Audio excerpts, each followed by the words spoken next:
Hello दोस्तों, कैसे हो आप लोग। आशा करती हूँ कि आप लोग अच्छे से होंगे।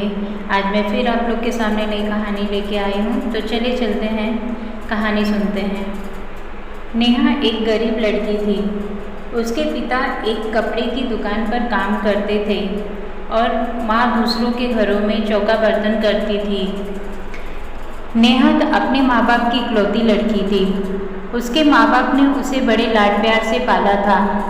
वे चाहते थे कि नेहा पढ़ लिख कर बड़ी आदमी बने, जिससे उसके सिर से गरीबी का कलंक मिट जाए।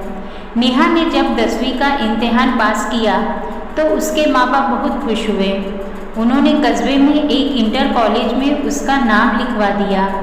इंटर कॉलेज उसके घर से थोड़ी ही दूर पर था, इसीलिए उसके माँ बाप ने किसी तरह पैसा का इंतजाम करके उसे एक पुरानी साइकिल भी दिलवा दी, जिससे नेहा को स्कूल जाने में परेशानी ना हो। नेहा जब साइकिल पर बैठकर स्कूल जाती तो उसे लगता जैसे वो आसमान में उड़ रही है। यह उसका बहुत पुराना सपना था, जो उसके माँ बाप की वजह से पूरा हुआ। इसीलिए वह रोज़ समय से स्कूल पहुंच जाती और मन लगाकर पढ़ाई करती। लेकिन एक दिन नेहा की ज़िंदगी में एक नया मोड़ आया। दोपहर का समय था। स्कूल से छुट्टी होने पर उसने अपनी साइकिल ली और घर की ओर चल पड़ी। लेकिन अभी वह थोड़ी दूर ही पहुंची थी कि पीछे से आती एक बाइक साइकिल उसके बगल से गुजरी। बाइक को जो लड़का चला रहा था वह उसका हम उम्र ही था। लड़के ने थोड़ा आगे जाकर अपनी बाइक रोक दी और नेहा रुकने का इशारा किया। नेहा उस लड़के को अक्सर रास्ते में देखा करती थी। जब भी वह स्कूल जाती और स्कूल से आती, वह लड़का सड़क के किनारे खड़ा उसे निहारता रहता था। शुरू में उसे देखकर नेहा को बहुत गुस्सा आता था, लेकिन धीरे धीरे वह उसे अच्छा लगने लगा था। इस तरह से रास्ते में रोके जाने से नेहा घबरा सी गई। पहले उसका मन बहुत ही किया कि वह अपनी साइकिल आगे बढ़ा दे, लेकिन फिर न जाने क्यों सोचकर उसने अपनी साइकिल में ब्रेक लगा दिया। वह लड़का नेहा के पास आ गया और धीरे से बोला, मेरा नाम सुमित है। मैं रोज़ आपको स्कूल जाते आते देखता रहता हूँ। अगर आप बुरा ना माने तो मैं आपसे कुछ कहना चाहता हूँ। क्या? नेहा के मुँह से सिर्फ इतनी ही निकली।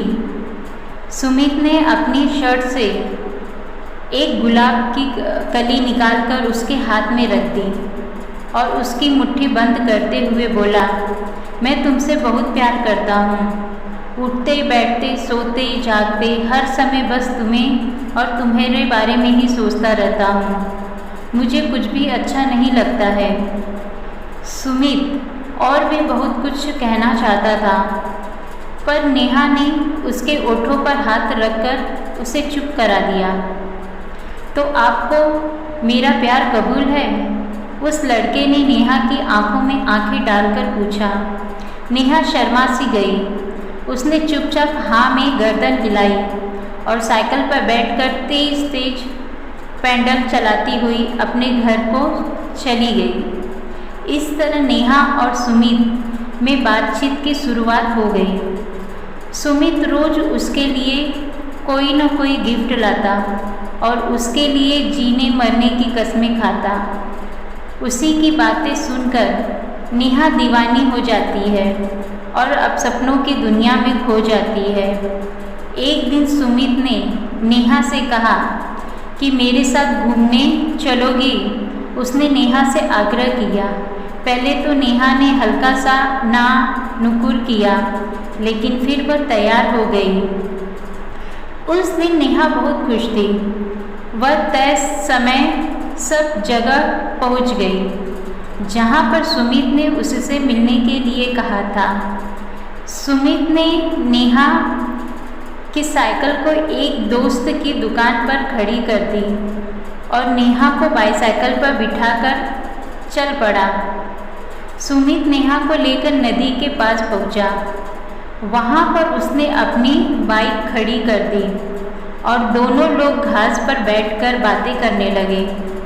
सुमित ने नेहा से एक बात और कही, फिर वह उसके करीब आ गया और उसके चेहरे से खेलने लगा। धीरे धीरे नेहा पर एक नशा सा छाने लगा। शायद वह सुमित के मन की बात समझ नहीं पाई, इसीलिए उसने अपने आप को सुमित के हवाले कर दिया। दोनों लोग एक दूसरे से प्यार में खो गए और दो जिस्म एक जान हो गए। अभी वे दोनों ठीक से नॉर्मल भी न हो पाए थे कि तभी जाने कहाँ से 3 लड़के आ गए। उन्हें देखकर नेहा हक्का बक्का रह गई और जल्दी जल्दी अपने कपड़े सही करने लगी। यह देखकर एक लड़के ने उसका हाथ पकड़ लिया और अपने पास घसीटते हुए बोला, इतनी भी क्या जल्दी है रानी, हम भी तो तुम्हारे दीवाने हैं, थोड़ा हमारा भी तो मनोरंजन कर दो।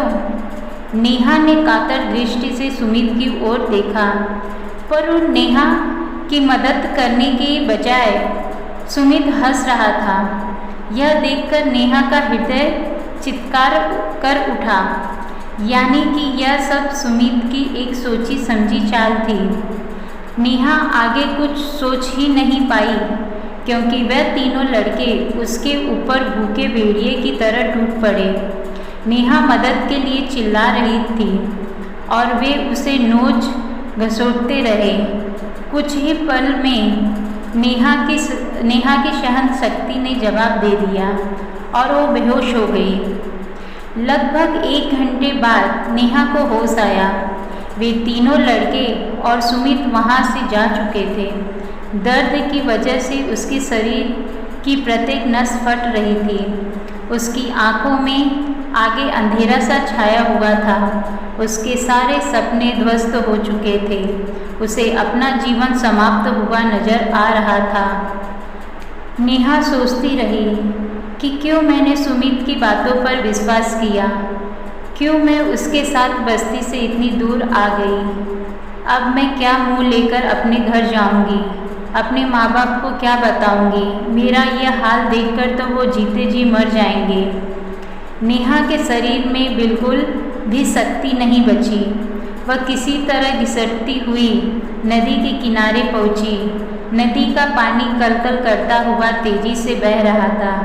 नेहा ने एक बार फिर अपने गरीब माँ बाप के बारे में सोचा, लेकिन साथ ही सुमित का चेहरा भी उसकी आंखों के आगे तैर गया और उसने साथ ही क्रोध, खीज और घिन के मिले जुले भाव से उसका शरीर कांपने लगा।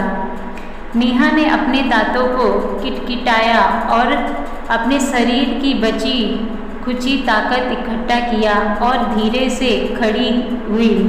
उसने अपनी आंखें बंद कर ली, हाथों को जोड़कर मन ही मन अपने माता पिता से माफ़ी मांगी और फिर नदी में छलांग लगा दी। आगे ही पल नेहा नदी में डूबने उतरने लगी, लेकिन अब न तो वह किसी को अपना जान बचाने के लिए पुकार रही थी और न ही बचने के लिए संघर्ष कर रही थी।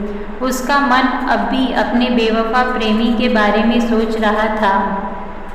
वह सोच रही थी कि क्यों मैंने उसकी बातों पर इतना एतबार किया, क्यों मैंने उससे अंधा प्यार किया, क्यों मैं उसकी नीयत को समझ नहीं पाई। अगर मैं ऐसा कर पाती तो शायद, और फिर वह नदी की गहरी में डूबती चली गई। दोस्तों, किसी से प्यार करना, किसी पर एतबार करना बुरा नहीं है, लेकिन अपने भीतर जज्बातों को पहचानने की क्षमता भी रखिए। किसी की बात पर एतबार करने से पहले उसे एक बार जरूर परखिए। किसी को अपना तन मन सौंपने से पहले उसके परिणामों के बारे में भी जरूर सोचिए, नहीं तो आप भी नेहा की तरह धोखा खा सकते हैं, आप भी उसकी तरह ठगे जा सकते हैं।